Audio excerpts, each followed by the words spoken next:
누가복음 12장. 추워서 많이들 못 오셨는데, 자, 여러분들이 말씀을 같이 저랑 함께 읽도록 하겠습니다.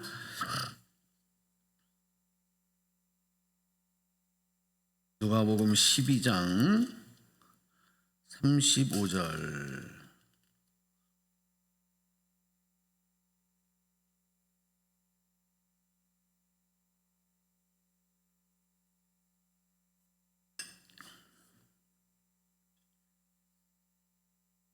찾으셨죠? 35절에서 40절까지 여러분들이 소리를 좀 내셔서 저랑 함께 합독하겠습니다. 35절부터 시작. 허리에 띠를 띠고 등불을 켜고 서 있으라. 너희는 마치 그 주인이 혼인집에서 돌아와 문을 두드리면 곧 열어주려고 기다리는 사람과 같이 되라. 주인이 와서 깨어있는 것을 보면 그 종들은 복이 있으리로다. 내가 진실로 너희에게 이르노니 주인이 띠를 띠고 그 종들을 자리에 앉히고 나와 수종들리라. 주인이 혹 이경에나 혹 삼경에 이르러서도 종들이 그같이 하고 있는 것을 보면 그 종들은 복이 있으리로다. 너희는 아는 바니 집주인이 만일 도둑이 어느 때에 이를 줄 알았더라면 그 집을 뚫지 못하게 하였으리라. 40절. 그러므로 너희도 준비하고 있으라. 생각하지 않은 때에 인자가 오리라 하시니라. 아멘. 네, 할렐루야. 감사합니다. 오늘도 우리 남자 성도님 같이 오셔서 감사드리고, 네, 고맙습니다. 우리가 이렇게 함께 주님 앞에 예배하고 기도하며 나간다는 것이, 함께 한다는 것이 얼마나 복된 일인지 몰라요. 어느 순간부터 한국 교회가 개교회주의가 되어져서 우리 교회, 내 교회만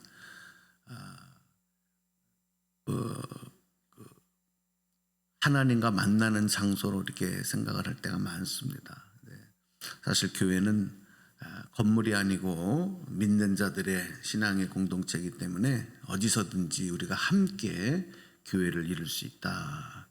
그런 마음을 가지고 우리가 늘 기도하며 또 믿는 자들이 함께하는 그런 모습들이 일어나야 될 줄로 압니다. 오늘 우리가 읽은 이 본문의 말씀은 종말론적인 위기와 그것을 준비하는 그런 성도들의 자세를 설명하는 말씀입니다. 종말론이라고 하는 것은 주님이 다시 오시는 그날을 의미하죠. 그것이 세상적으로는 끝이다. 그래서 사람들은 두려워해요. 그러나 우리 믿는 자들에게는 그날이 소망의 날이 되고, 하지만 믿지 않는 자들에게는 그날이 심판의 날이 되는 것이죠. 오늘 이 설명 중에 36절로 39절에서 두 가지를 언급하고 있어요. 두 가지를 언급하는데, 하나는 37절에 보니까 주인이 와서, 주인이 돌아오시는 거죠. 주인이 돌아오는 것. 또 다른 하나는 39절에서 강도가 들어오는, 어느 때에 도둑이 이룰지를 우리가 알지 못한다는 그런 이야기를 하고 있어요. 주인이 돌아온다. 그럼 이건 누구를 향한 얘기냐면 그 집을 지키고 있었던 종들입니다. 그리고 도둑이 들어왔다. 그건 누구를 향한 얘기냐면 그 집에서 살고 있었던 사람들을 얘기하는 거예요. 그런데 이 두 가지의 공통점이 뭘까요? 주인이 돌아오는데, 갑자기 도둑이 들어오는데, 이 두 가지의 사건의 공통점은 예측할 수 없게 온다. 그러니까 대비하고 예비하고 준비하라. 그런 의미를 가지고 있습니다. 우리가 아무런 인과관계 없이 일어난 일들, 예측 불가능한 일을 우연이라고 얘기하잖아요. 우연. 노사연 씨가 노래하면서 만나면서 우리 만남은 우연이 아니야 이렇게 얘기하죠. 세상에서는 이 우연이라고 하는 일들이 굉장히 많습니다. 그렇게 여기는 일이 많아요. 우연이라고 하는 거는 뭐냐면 내가 예측하고 준비하고 한 그런 일보다, 그런 일들이 일어나는 일보다 그렇지 않았는데 일어나는 일이 많다는 거예요. 그런데 우리는 그것을 그냥 우연이다라고 치부하고 끝내요.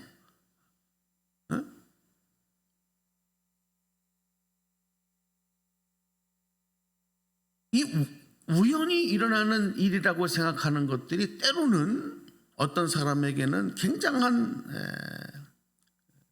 성장의 촉진제가 되어줄 수 있고 기회가 될 수 있지만, 또 누군가에게는 굉장한 불안과 두려움으로 마음에 병이 들고 소망은 기쁨을 잃어버리게 만드는 그런 일도 될 수 있습니다.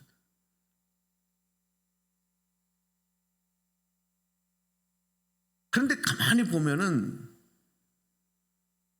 오늘 성경 말씀에 입각하면 우리가 우연이라고 예측하고 계획하지 않았던 일들이 우연이다 라고 생각하고 넘어가는 것들이 그렇지 않다는 거예요.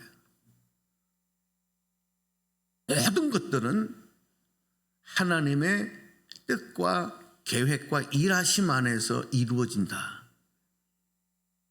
잊지 말아라. 노사연 씨가 우연이 아니야 라고 얘기한 게 맞는 거예요. 우연은 없습니다. 우리에게는 우연이지만 더 높은 곳에, 더 깊은 곳에 들어가면 다 뜻이 있었다. 누구의 뜻? 하나님의 뜻. 누구의 계획? 하나님의 계획 안에 있었다. 그것이 나에게는 우연히 일어난 일이 좋지 않은 손해를 입히고 상처가 될 수 있지만, 그러나 또 누구에게는 그것이 기회가 될 수 있기 때문에 그게 좋은 일이다, 나쁜 일이라고 판단하는 것은 내 입장에서는 가능하지만 더 큰 영역에서 보면 그건 하나님의 뜻을 물어야 된다. 제가 부목사 생활을 마치고 이제 개척해서 목회하고 얼마 있지 않은, 벌써 그러니까 한 20여 년이 다 되네요.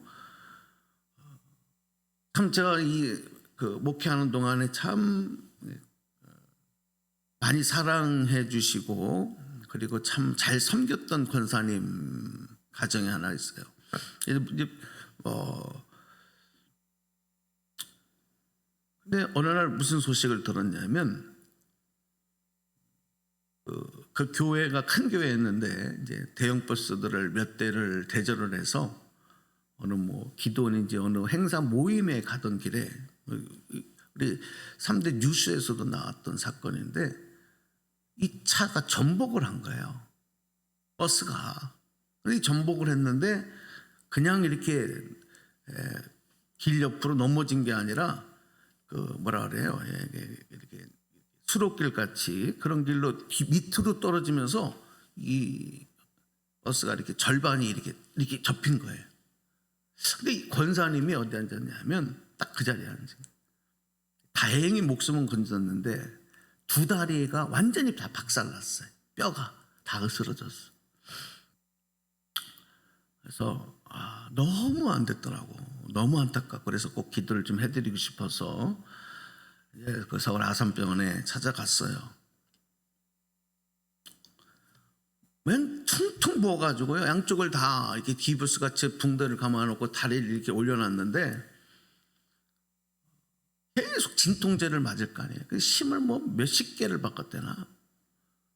근데 그 통증이 약을 먹어도 다스려지지 않을 정도로 아프시다. 막 계속 그 통증 때문에 얼굴이 이렇게 찌부러져 있는 거예요. 그래서 이제 기도를 해드리고 뭐라고 위로할 수가 없어서 그 아픔을 누가 알겠어요. 그런데 제가 나오면서는 눈물을 흘리면서 감동을 받고 나왔어요.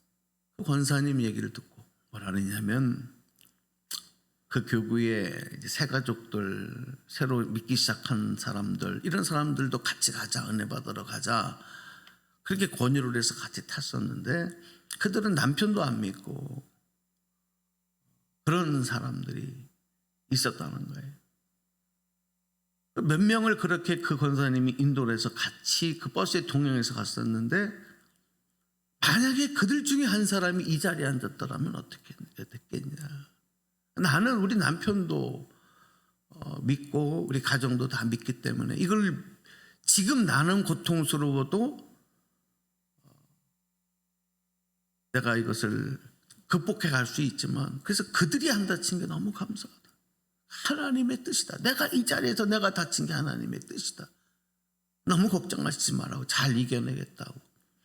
그 말을 듣는데요, 얼마나 마음이 감동이 되는지 눈물이 핑 돌더라. 여러분, 그 사건이 우연히 일어났지만, 그리고 하필이면 그 자리에 그 권사님이 앉아서 크게 다쳤지만 그 권사님이 그 자리에 앉은 것을, 그 권사님은 나에게는 좋지 않은 일이었지만 더 큰 의미에서는 이게 누구에게는 다행히도 그 자리에 앉지 않으므로 경미한 상처만 있고 끝나는 일이 될 수도 있다. 여러분, 이게 바로 이제 우리가 우연으로 엮이는 사건인데, 예수님께서 이 땅에 다시 오시는 사건을 재림이라, 이렇게 종말의 때다라고 할 때, 이것이 여러분 하나님께서 준비하신 정말 기가 막힌 오묘한 속성을 가지고 있는 예측 불가능성이다. 그러니까 예수님이 다시 오신 날을, 예수님이 내가 지금 구름을 타고 올라간 것처럼 내가 다시 구름 타고 올 거다. 근데 몇일 며칠 날 올 거다. 준비해라. 이러면 얼마나 좋겠습니까? 예수 안 믿을 사람 누가 있어요? 그날을 준비하지 않을 사람 누가 있겠어요? 또 예수 믿고 예수님 영접하면 구원받으니까 세상에 그냥 징탕 세상에 빠져서 자기 육체의 소욕을 위해서 살다가 이제 그날이 되는구나, 이제 준비해야 되겠다. 젊음의 때도 다 가고 이제쯤은 구원받기를 준비해야 돼. 그리고 딱 와서 예수 믿고 구원받으면 얼마나 좋겠어요? 근데 그날을 분명히 약속하셨지만 예측 불가능성으로 약속해요. 이 하나님의 신비예요. 아무도 모르는 거예요. 그날과 그때와 그 시는 아무도 모른다. 그러니까 그거를 얘기하는 사람들은 그건 이단입니다. 지금까지 다 그랬어요. 그건 하나님의 계획, 예측 불가능성에 하나님이 정해놓으신 거지, 그날을 사람이 알고 입으로 떠드는, 예수님도 그러니까 나도 모른다 그랬죠. 맞죠? 그날이 언제냐고 제자들이 물으니까 예수님이 나도 모른다. 누구만 알아요? 하늘에 계신 아버지만 아신다 그랬어요. 여러분, 오늘 우리가 이 말씀을 듣고 기도할 때 종말의 때를, 재림의 때를 준비하며 살아가게 하신 것은 누구를 위함이냐?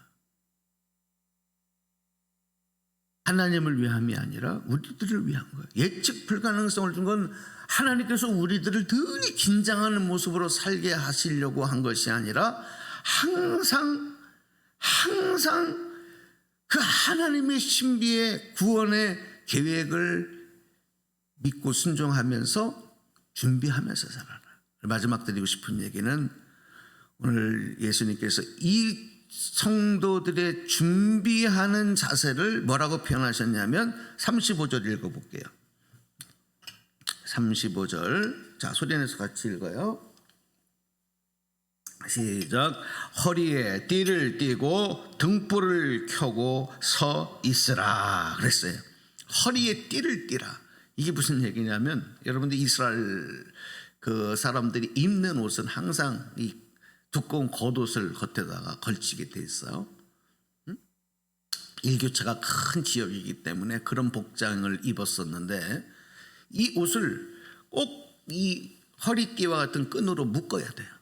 그래야 이게 이제 우리 옛날에 한복도 그렇잖아요. 이게 그 허리에 띠를 항상 띠고 묶고 그 다음에 등불을 켜고서 있어라. 등불을 켠다는 거 알죠? 그들은 결혼식을 할 때나 이럴 때 저녁 때 합니다. 팔레스틴 지역에 저도 가보니까 저녁에 많이 하더라고요. 낮에는 너무 더우니까.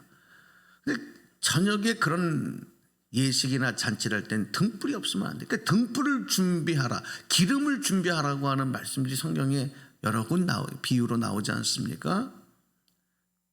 기름을 준비하고 등불을 켜고 서 있으라. 그러니까 이 말이 무슨 얘기예요?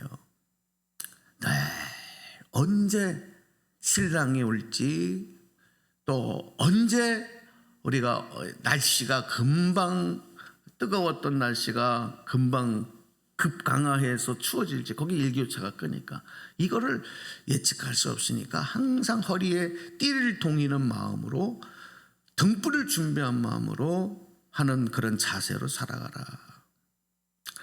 오늘 우리가 점점 세상 가운데 죄악이 만연한 세상 속에서 오늘 이 말씀은 하나님의 은혜로 우리에게 주시는 말씀입니다. 우리의 목적은 주님, 다시 오실 주님을 맞이하기 위한, 마라나타 주 예수여 어서 오시옵소서. 여러분, 이게 우리 소망 아니겠어요? 그냥 말로만 주님 다시 오신다, 머리로만 주님 다시 오신다는 것이 아니라 그것을 믿고 고백했으면 어떻게 해라? 삶 속에서 준비하고, 늘 준비하고 있어라. 오늘 여러분 이 말씀 붙잡고 기도하면서 주님의, 하나님의 신비한 그 예측 불가능성의 오묘한 심리가 우리에게 큰 은혜다라고 하는 것을 믿고 오늘도 준비하며 무장하며 성령 안에서 승리하는 그런 하루가 되시기를 축복합니다.